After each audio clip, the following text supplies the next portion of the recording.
Christ Triumphant, February 7th, Daily Devotional by Ellen G. White. Enoch's example challenges us today, whereby are given unto us exceeding great and precious promises, that by these ye might be partakers of the divine nature, having escaped the corruption that is in the world through lust.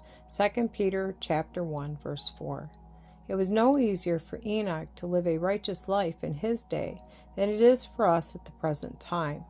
The world in Enoch's time was no more favorable to a growth in grace and holiness than it is now, but Enoch devoted time to prayer and communion with God, and this enabled him to escape the corruption that is in the world through lust.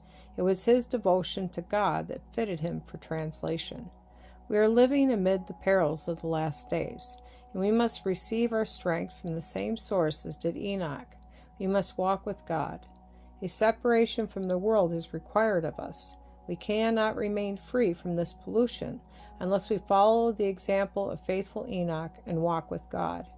But how many are slaves to the lust of the flesh, and the lust of the eye, and the pride of life? This is the reason they are not partakers of the divine nature, and do not escape the corruption that is in the world through lust.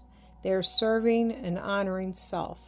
Their constant study is, what shall I eat? What shall I drink? And wherewithal shall I be clothed? Many talk of sacrifice when they do not know what sacrifice is. They have not tasted of the first draught. They talk of the cross of Christ. They profess the faith, but they have no experience in self-denial, lifting the cross and bearing it after their Lord. If they were partakers of the divine nature, the same Spirit that dwelt in their Lord would dwell in them. The same tenderness and love, the same pity and compassion would be manifested in their lives.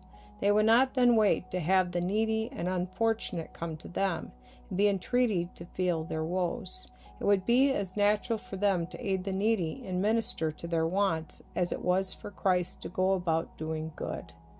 Every man, woman, and youth who professes the religion of Christ should realize the responsibility resting upon them. All should feel that this is an individual work, an individual warfare, an individual preaching of Christ in the daily practice. If each would realize this and take hold of the work, we should be mighty as any army with banners. The heavenly dove would hover over us.